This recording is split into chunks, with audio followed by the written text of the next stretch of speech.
Hello, good morning बच्चों। तो बच्चों आज हम यहाँ पढ़ेंगे ह्यूमन इवोल्यूशन या इवोल्यूशन ऑफ मैन। हिंदी में बच्चे इस टॉपिक को कहते हैं मानव विकास। तो मानव का विकास कैसे हुआ, इस टॉपिक को बच्चे हम आज पढ़ेंगे। इसको इंग्लिश में कहते हैं क्या, ह्यूमन इवोल्यूशन। तो what is the human evolution है क्या बच्चे, पहले इसको हम जाने। तो ये जो मनुष्य यानी आई थिंक हम जो मनुष्य हैं बच्चे, इनकी उत्पत्ति कैसे हुई, इनकी ओरिजिन कैसे हुई, क्या ये इसी रूप में धरती पे थे, तो इन सारी बातों को जानेंगे। तो सबसे पहले बच्चे बात मैं ये कहना चाहूँगा कि आप जो भी कुछ हो, जितने भी मनुष्य हैं, सब के सब क्या है बच्चे, सब के सब कपी के संतान है, यानी सब के सब बंदरों के क्या है, संतान है। यानी ये जो मनुष्य है कभी बंदर हुआ करता था, यानी आज के लाखों साल पहले इन मनुष्यों की विकास यानी ओरिजिन इन बंदरों से हुई थी, इन कपियों से हुई थी। तो कैसे ये विकास का क्रम चला और लाखों सालों बाद इन कपियों से इन मनुष्यों का विकास हुआ। तो बच्चे हम पढ़े स्टार्ट करें। मानव विकास यानी सर ह्यूमन इवोल्यूशन। तो ह्यूमन इवोल्यूशन के बारे में बच्चे जानकारी यहाँ से प्राप्त होती है कि आज से लगभग 15 मिलियन वर्ष पूर्व 15 मिलियन वर्ष पूर्व कुछ जीवाश्म मिलते हैं, जैसे कि सर यहाँ पे रामापिथेकस और ड्रायोपिथेकस। इन्हीं दोनों जीवाश्मों के आधार पर हम ह्यूमन इवोल्यूशन के बारे में बताते हैं और इन्हीं दोनों बेस के आधार पर हम बताते हैं कि कैसे कैसे इंसानों का विकास हुआ। यानी सबसे पहले मिलने वाला जो प्रमाण था आज के 15 मिलियन वर्ष पूर्व था, जब इन दो जीवाश्मों की खोज हुई, दो फॉसिल्स की खोज हुई। The first fossil is Dryopithecus and second fossil is Ramapithecus. बच्चे ये है क्या, मैं पूरी बातें आपको बताऊंगा। जब ये जीवाश्म मिले तो जिन जीवाश्मों के आधार पर यह बताया गया कि यह जो थे ड्रायोपिथेकस और रामापिथेकस, इनका शरीर जो है बच्चे यह पूरा बालों से ढका हुआ था। आई थिंक बच्चे ये भरा नहीं, ये ढका हुआ था, ये ढका हुआ था। तो जब इनके जीवाश्म मिले आज के 15 मिलियन वर्ष पूर्व, तो ऐसा अनुमान लगाया गया कि जो ये मानव के पूर्वज हैं यानी ड्रायोपिथेकस और ये रामापिथेकस, इनका जो शरीर है ये पूरी तरह बड़े बड़े बालों से ये ढका हुआ था। तो बच्चे ये कैसे विकास का क्रम स्टार्ट हुआ, ये कैसे इवोल्यूशन ऑफ मैन, यहाँ मैन का इवोल्यूशन हुआ, आइए हम देखते हैं। तो ऐसा मानते हैं कि सभी जितने भी चाहे ड्रायोपिथेकस हैं चाहे रामापिथेकस, जो सबसे पहला जो हमारा पूर्वज था यानी एंसेस्टर, जो सबसे पहला एंसेस्टर था वह कौन था, प्रोप्लियोपिथेकस। कौन था बच्चे, प्रोप्लियोपिथेकस। इसे पहला पूर्वज माना जाता है यानी प्रोप्लियोपिथेकस, और इसके कोई वास्तविक प्रमाण नहीं मिलते, लेकिन मानते हैं कि जो सबसे पहला कपि मानव था, कपि था, वह कौन था, प्रोप्लियोपिथेकस। फिर इसी से जन्म होता है प्रोकॉन्सल का। किसका जन्म होता है, प्रोकॉन्सल का। यानी सबसे पहला आने वाला जो कपि था वह प्रोप्लियोपिथेकस था और फिर सेकेंड कौन था, प्रोकॉन्सल। प्रोकॉन्सल। अब इस प्रोकॉन्सल से दो प्रकार के, टू टाइप्स के कपियों का जन्म होता है। पहला था रामापिथेकस, पहला रामापिथेकस, और दूसरा क्या है बच्चे, ड्रायोपिथेकस। तो इस प्रोकॉन्सल कपियों से दो प्रकार के कपियों का जन्म होता है। पहला कौन सा है, पहला है रामापिथेकस और दूसरा कौन सा है, ड्रायोपिथेकस। यानी एक ही कपि के दो संतान। अगर ऐसा माने कि सर एक कपि का संतान ये था रामापिथेकस, दूसरा क्या था बच्चे, ड्रायोपिथेकस, दोनों में एक बार भयंकर झगड़ा हुआ। लेकिन झगड़े से पहले क्या हुआ था, ये दोनों ड्रायोपिथेकस और रामापिथेकस, ये दोनों पहले पेड़ों पे रहा करते थे। यानी आज के लाखों साल पहले जब ह्यूमन का इवोल्यूशन नहीं हुआ था, ह्यूमन का विकास नहीं हुआ था, तो ये ड्रायोपिथेकस और रामापिथेकस दोनों पहले पेड़ों पे रहा करते थे। अब ये ड्रायोपिथेकस सर क्या है, आइए देखते हैं, फिर हम देखेंगे रामापिथेकस। तो ये जो ड्रायोपिथेकस है, ये ड्रायोपिथेकस, इससे क्या है, ये सर आधुनिक कपी यानी आज भी इनके जो संतान है, इनके जो बच्चे हैं, आज भी ये कपी के कपी ही रह गए हैं, जैसे कि गोरिल्ला और चिंपैंजी। तो ड्रायोपिथेकस जो आज के लाखों साल पहले इस रामापिथेकस भाई से अलग हुआ था, वह आज भी क्या है, कपी ही माना जाता है। अब ऐसा है सर, ऐसा क्यों कि ये कपी ही रह गए?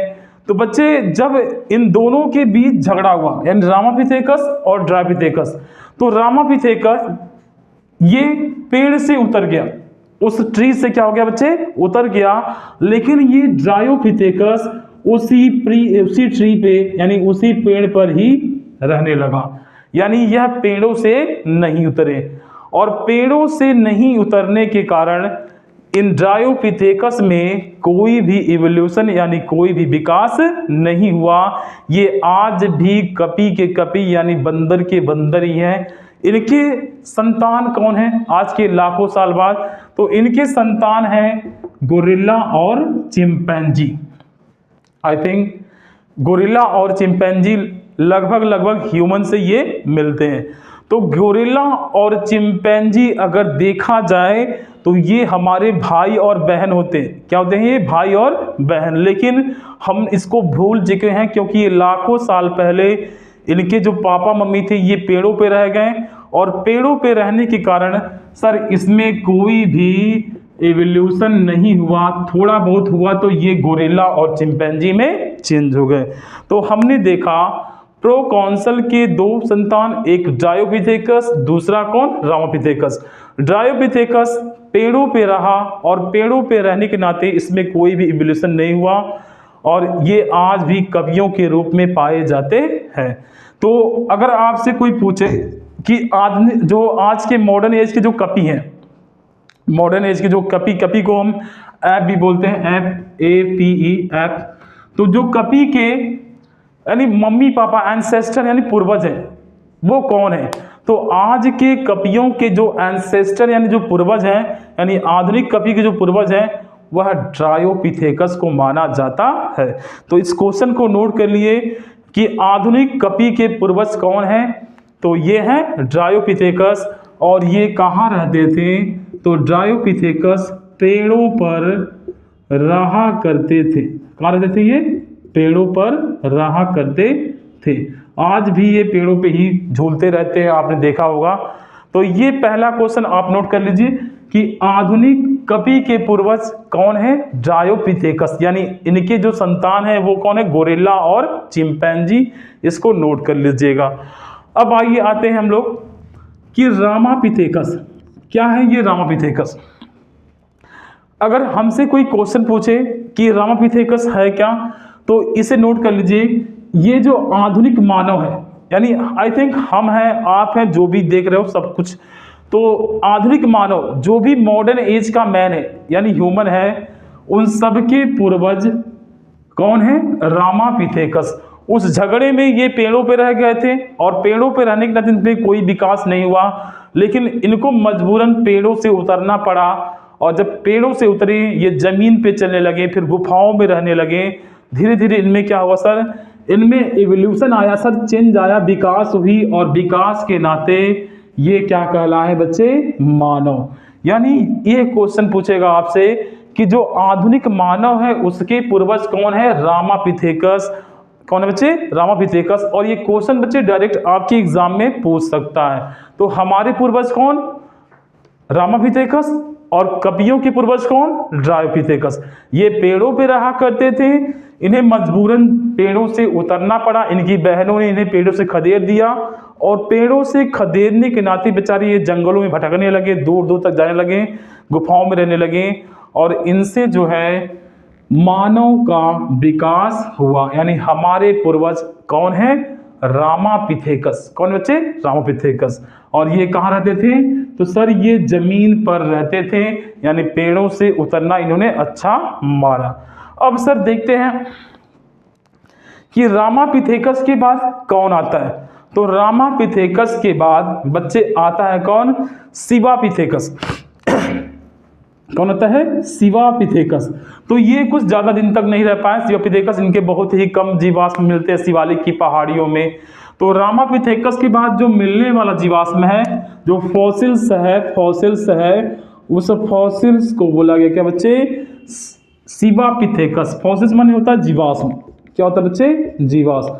यानी रामापिथेकस के बाद किसका जन्म होता है सर? शिवापिथेकस का। किसका? शिवापिथेकस। अब कुछ समय बाद, समय और बीता, अब इनका तीसरा जो एंसेस्टर यानी पूर्वज है वह कीनियापिथेकस है। कीनिया के जंगलों में पाए जाने के कारण इस तरह के मानव को बोला गया क्या? कीनियापिथेकस।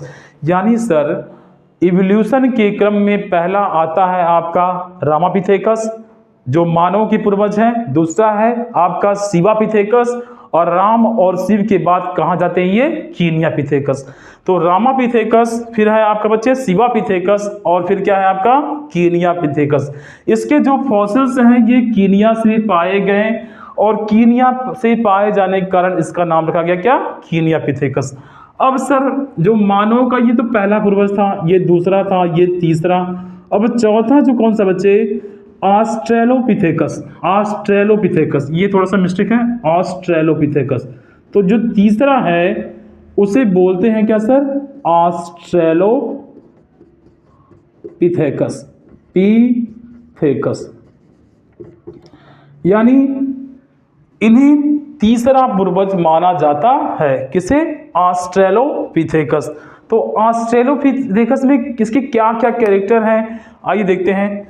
यानी ये जो मानव, यानी ऑस्ट्रेलोपिथेकस जो मानव है यह पहला आदि मानव था। क्या था बच्चे? आदि मानव।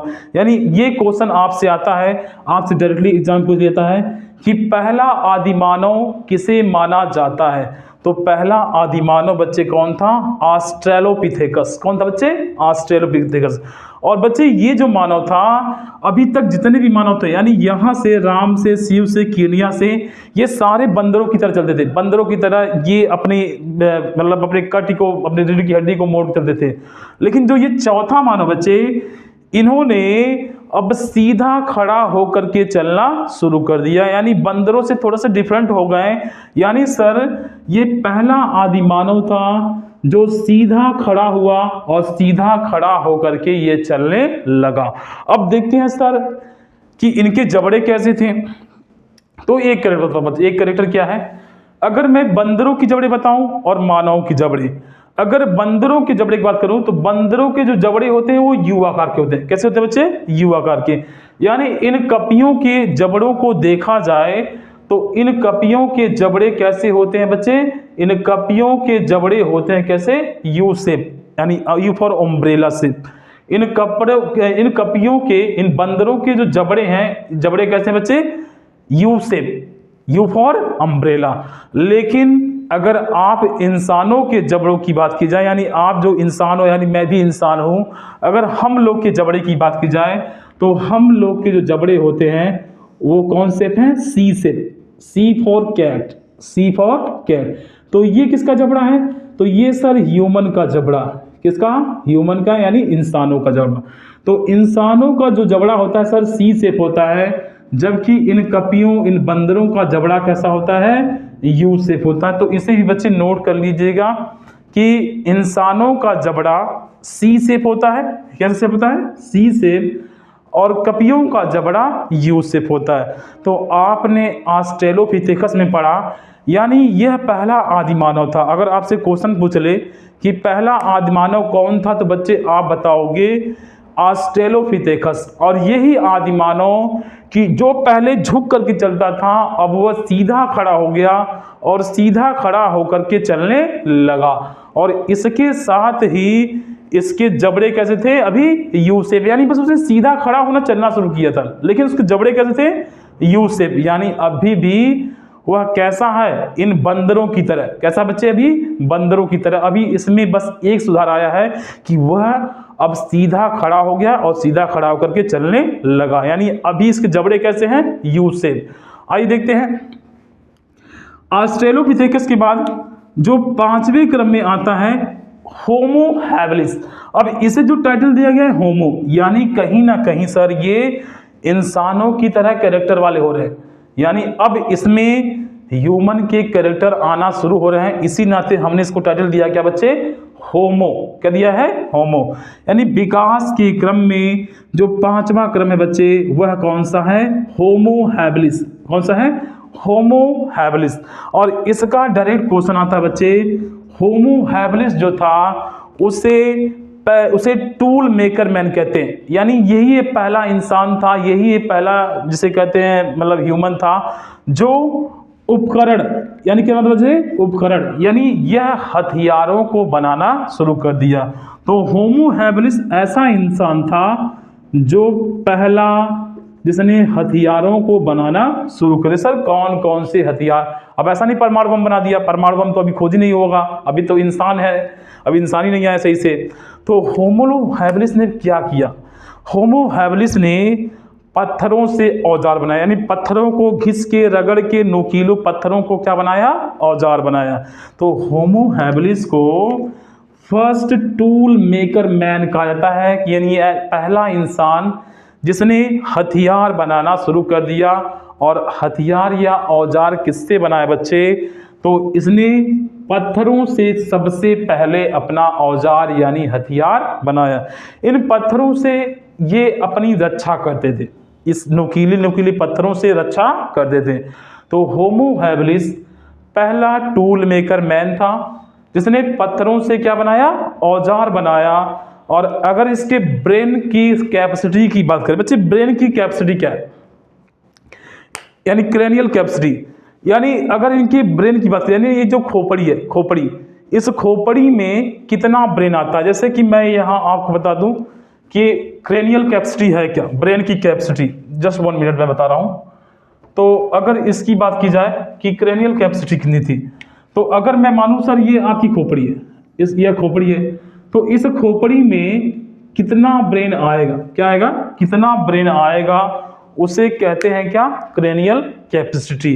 तो क्रेनियल कैपेसिटी क्या थी, यानी ये जो आपकी खोपड़ी है इसमें कितना ब्रेन आएगा, कितना इसमें ब्रेन भरेगा, उसको क्या बोलते हैं, क्रेनियल कैपेसिटी।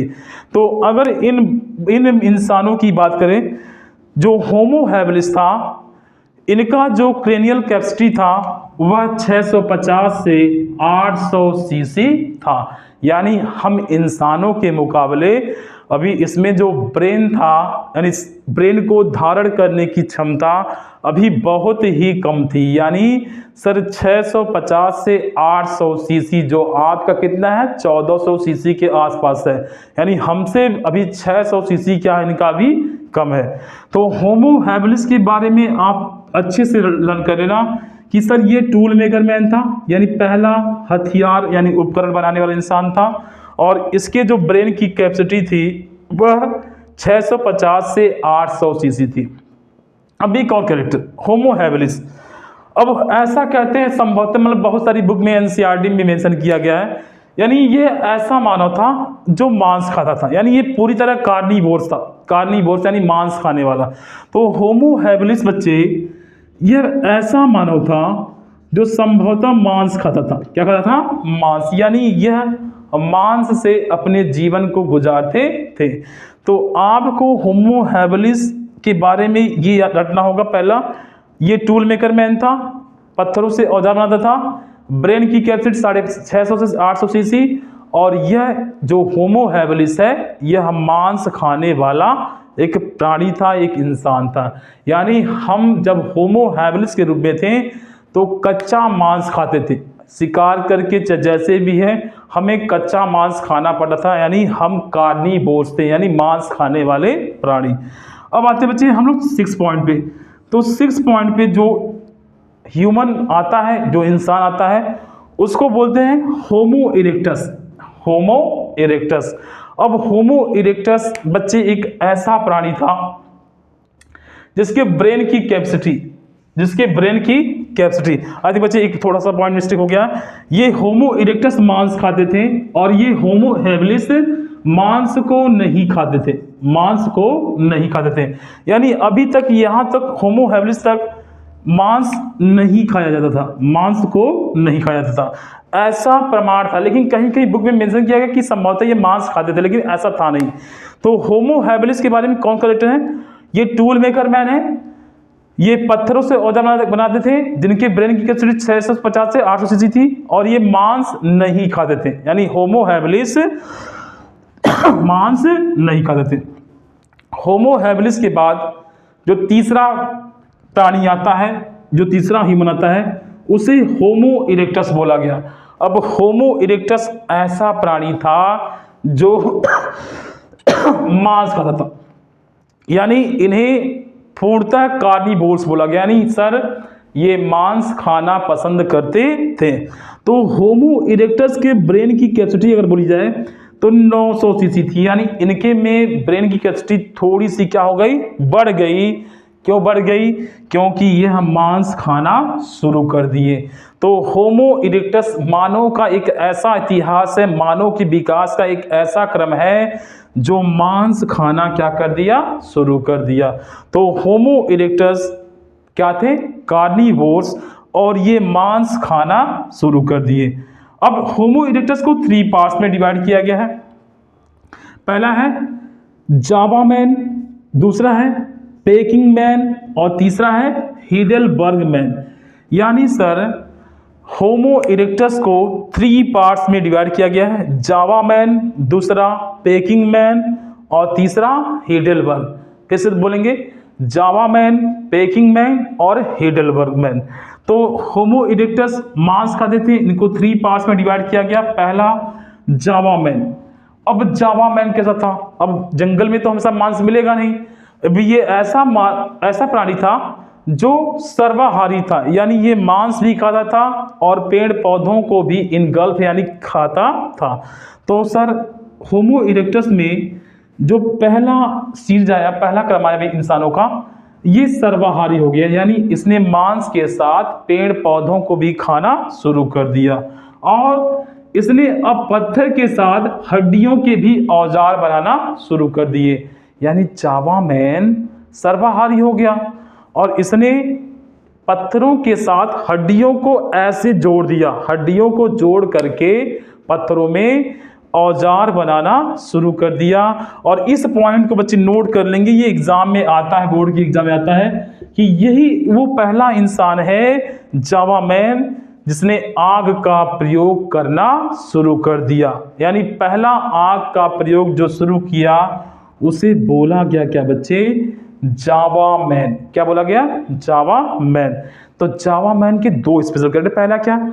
इसने हड्डियों के साथ पत्थरों को जोड़ के औजार बनाया। दूसरा बच्चे, इन्होंने आग का प्रयोग शुरू किया, और कभी कभी बच्चे ऐसा था कि इन्हें मांस नहीं मिला। मान लो अभी कभी किसी दिन को मांस नहीं मिला, तो जब मांस नहीं मिला तो इन्होंने क्या किया कि अपने ही भाई बंधु को, अपनी ही बहनों को खाना शुरू कर दिया। यानी जावा मानव बहुत ही खतरनाक माने जाते हैं। ये मानव खुद अपने ही भाई बहनों को, अपने ही पिता को, अपने ही माँ को ये मार कर खा जाते थे, ऐसा मानते थे। कभी कभी ये लाशों को भी खा जाते थे। तो जावा मानव सर्वाहारी था, ये पत्थर एवं हड्डियों से औजार बनाते थे। ये आग का प्रयोग सबसे पहले जावा मानव ने किया, और यह स्वजाति भक्षण यानी अपनी ही जाति को मार करके खा जाते थे या मुर्दों को ये खाते थे। अगला है बच्चे पेकिंग मैन। पेकिंग मैन क्या है? अगर पेकिंग मैन के ब्रेन की कैपेसिटी यानी क्रेनियल कैपेसिटी, यहां बच्चे सीसी देख रहे हो, सी फॉर क्रेनियल और सी फॉर कैपेसिटी। तो इनके ब्रेन की कैपेसिटी 800 से 1300 सीसी थी, यानी अब कहीं ना कहीं यह इंसानों की ओर अग्रसर हो रहे हैं। और ये क्या थे सर? तो ये भी सर्वाहारी थे, यानी यह मांस भी खाते थे और पेड़ पौधों को, फल फूलों को भी खाते थे। अब होमो इरेक्टस का तीसरा पार्ट है बच्चे क्या? हीडेलबर्ग।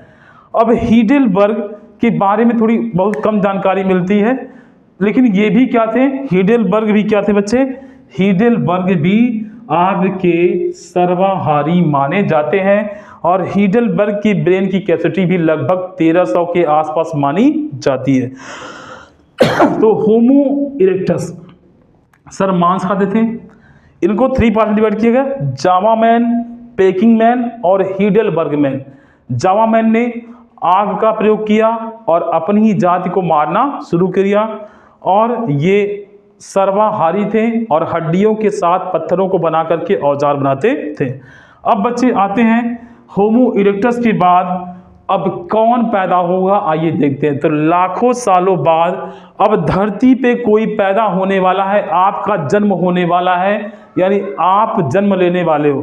तो धरती पे अब अंतिम में आता है कौन, होमो सैपियंस, यानी इंसानों का जन्म होने वाला है। तो होमो सैपियंस, अब ये कौन है सर, यही हमारे पूर्वज है। ये कौन है, ह्यूमन के पूर्वज, यानी होमो सैपियंस जो बच्चे आपका इंसानों का पूर्वज माना जाता है, यानी अब यहाँ पे ये इंसानों का जन्म हो चुका है। तो होमो सैपियंस को 3 पार्ट्स में डिवाइड किया गया। पहला क्या है बच्चे, पहला है आपका निएंडरथल, दूसरा है क्रो-मैग्नन और तीसरा है होमो सैपियंस सैपियंस। तो होमो सैपियंस अब इंसानों का जन्म हो गया, इसको 3 पार्ट्स में डिवाइड किया गया, निएंडरथल, क्रो-मैग्नन और होमो सैपियंस सैपियंस। जो निएंडरथल था, ऐसा कहते हैं इसके ब्रेन की कैपेसिटी 1400 सीसी थी। कितना था, 1400 सीसी, और ये आधुनिक मानव के समान थे। यानी निएंडरथल के ब्रेन की कैपेसिटी 1400 सीसी थी और ये आधुनिक मानव यानी हम जैसे को समान थे। और ये जानवरों की खाल, यानी जानवरों को मार करके उनकी खाल को निकाल करके अपने तन को ढकने का काम करते थे। तो होमो सैपियंस में जो पहला मानव है निएंडरथल, यह आधुनिक मानव के समान थे, जानवरों की खाल को पहनते थे, और सबसे बड़ी विशेषता, बच्चे इसको पॉइंट बना के नोट कर लेने, ये बोलने और भाषा का केंद्र इसमें विकास हो चुका था। यानी आधुनिक मानव अब इंसानों की तरह बोल सकता था, बात कर सकता था, यानी इसमें बोलने एवं भाषा के केंद्र का क्या हो गया, विकास हो गया। अब बच्चे देखते हैं लास्ट में क्रो-मैग्नन मानव। सबसे बुद्धिमान मानव कौन था, क्रो-मैग्नन मानव। तो सबसे बुद्धिमान मानव क्रो-मैग्नन को माना जाता है, और इनके ब्रेन की कैपेसिटी 1650 सीसी थी। यानी सबसे बुद्धिमान मानव क्रो-मैग्नन है, इनके ब्रेन की कैपेसिटी 1650 सीसी थी, और ये शिकार करने के लिए कुत्तों का प्रयोग करते थे। और सबसे बड़ी विशेषता बच्चे, क्रो-मैग्नन मानव ये पेंटिंग भी करते थे, यानी दीवालों पे पेंटिंग भी किया करते थे। तो क्रो-मैग्नन में ब्रेन की कैपेसिटी 1650 सीसी थी, ये शिकार में कुत्तों का प्रयोग करते थे और दीवालों पर पेंटिंग किया करते थे। इसकी प्रमाण क्या है, तो बच्चे मध्य प्रदेश में एक है भीमबेटका गुफा। भीमबेटका गुफा में आज भी इन मानव की पेंटिंग आपको दिखाई दे सकती है। तो जब भी भीमबेटका जाएं तो इन मानव के पेंटिंग को आप उन दीवारों पर देख सकते हैं। सबसे लास्ट में है होमो सैपियंस सैपियंस। अब ये जो मानव है, इस मानव ने कृषि का प्रारंभ कर दिया, यानी आज के 10,000 साल पहले ये जो मानव है होमो सैपियंस सैपियंस, इस मानव ने अब कृषि करना, खेती करना क्या कर दिया, प्रारंभ कर दिया।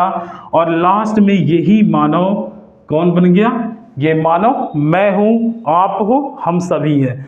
तो एक बार बच्चे इसको हम चाहें तो ट्रिक से याद कर सकते हैं। वो ट्रिक क्या है, सबसे पहले कौन आता है, प्रोप्लियोपिथेकस, उसके बाद प्रोकॉन्सल के 2 बच्चे, एक रामापिथेकस और एक ड्रायोपिथेकस। 2 से 3 बार बच्चे इसको बस रिवीजन कर लो, अपने आप आ जाएगा। रामापिथेकस हमारे पूर्वज हैं, और गोरिल्ला और चिंपैंजी के पूर्वज कौन है, ड्रायोपिथेकस। ये पेड़ों पे रहा करते थे और ये पेड़ों से नीचे उतरकर जमीन पर रहा करते थे। रामापिथेकस के बाद कौन आता है सर, शिवापिथेकस, और फिर कीनियापिथेकस और फिर ऑस्ट्रेलोपिथेकस। उसके बाद होमो हैबिलिस और होमो हैबिलिस के बाद होमो इरेक्टस। होमो इरेक्टस को 3 पार्ट में डिवाइड किया गया, जावा मैन, पेकिंग मैन और हीडलबर्ग मैन।